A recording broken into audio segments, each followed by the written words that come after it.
Well, honestly, we were looking for more controversy.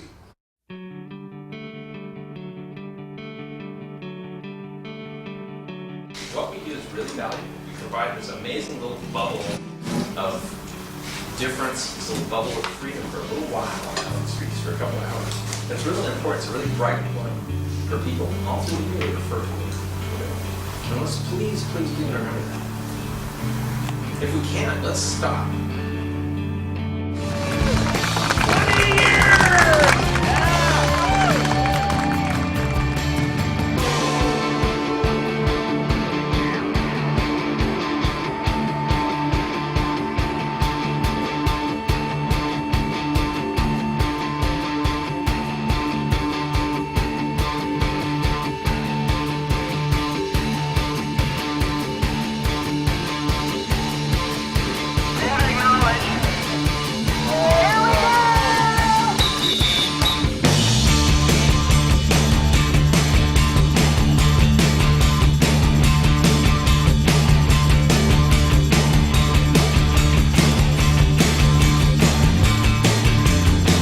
It's like a mandala, the Tibetan mandalas, where they work really hard, very detailed, they live with the mandala, and then they throw it in the ocean. That's what happens in Korea.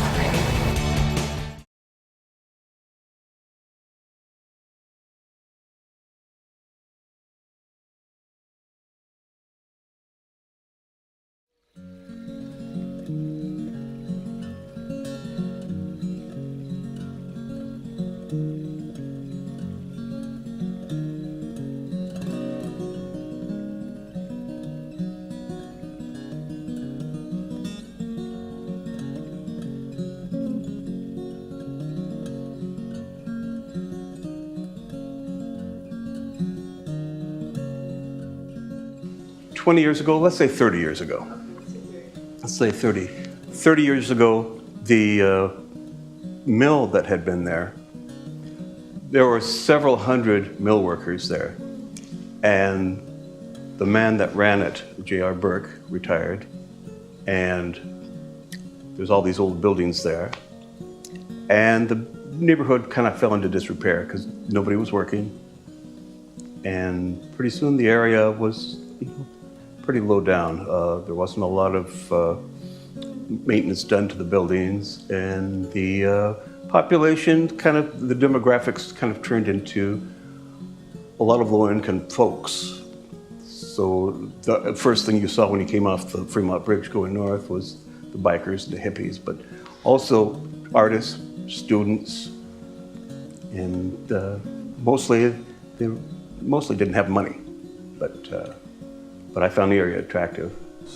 Personally, in my life, it was a very tumultuous time because I had just gotten divorced from my husband of 10 years, and I had a 3-year-old that I was trying to support at the same time. So I was going through a lot of personal difficulties and kind of channeling them all into the production of the Troll. It gave me something to do.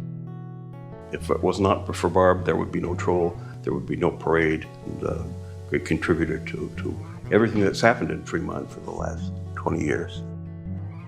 Up to that time, just before the Arts Council, I was an athlete who did extreme kind of events.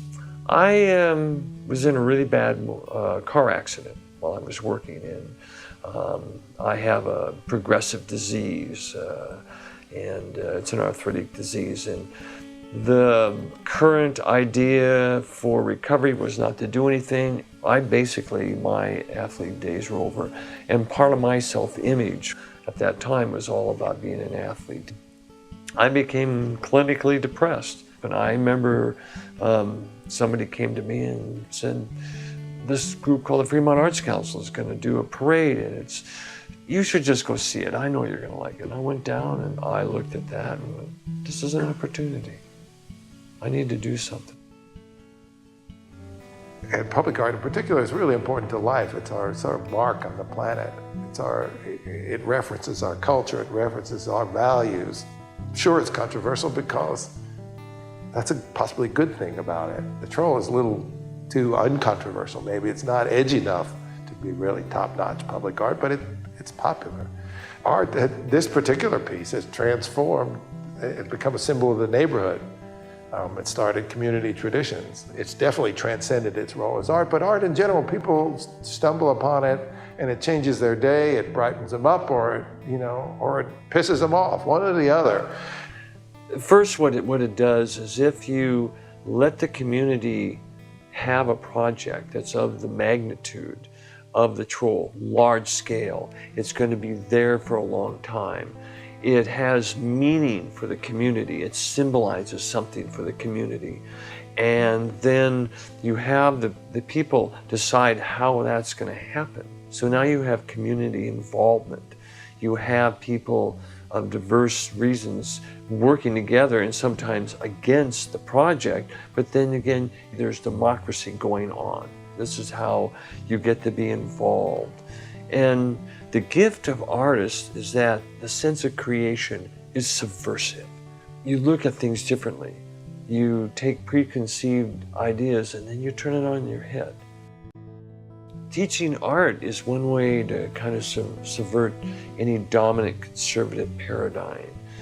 In a dictatorship, you don't let your artists loose, you imprison them. You get rid of them because they're going to do some things to you pretty quick. When you're a hypocrite or you're a monster, they're going to some way let people know what they think of you in a very creative way that catches people's eyes.